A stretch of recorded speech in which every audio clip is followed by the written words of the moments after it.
మందికి ఓ కోరిక ఉంటదబ్బా, ఒక్కసారన్నా గాలి మోటార్ ఎక్కాలే, దునియా అంతా తిరిగి రావాలే, మొగుల మీద ప్రయాణం చేసుకుంటా కిందికి చూసి మురవాలే అని మస్తు మంది కలలుగంటారు.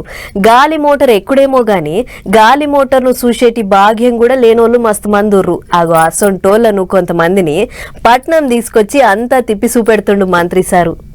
ఆదివాసీ గూడాలకెంచి హైదరాబాద్కు వచ్చిన అదే పీకెలూదుడు, అదే బేలీ తరువులేసుడు. పల్లెలకెంచి పట్నానికి బేలీలు పీకే పూలెలు మోసుకొచ్చి పట్నంలో సందడి చేసి ఆదివాసీలు. రెండో నాడు పట్నం అంతా మునుపెట్టి తిరిగిర్రు. చారిత్రక కట్టడం చార్మినార్ ముంగట బేలీల దరువులేస్తుంటే చూసేటోళ్ళది ఒక మురిపెం కాదు. సన్నాయి మేళాలు డోలు దరువులతోని ఆదివాసీలను మస్తు ఘనంగా ఎదుర్కొన్నారు రాష్ట్ర పర్యాటక శాఖ తరపుకెంచి. ఏహై ఎక్కడిది చార్మినార్ అందాలను చూసి ఒక్కొక్కరిది ఒక సంబరం కాదు పో. నిన్న మేము ఎయిర్పోర్ట్ చూసినాం. ఎయిర్పోర్ట్ చూసిన తర్వాత మన ఇక్కడ గోల్కొండ కిల్లకెళ్ళి అక్కడేమో మన షూ చూపించిండ్రు, సౌండ్ అండ్ లైట్ చూపించిండ్రు.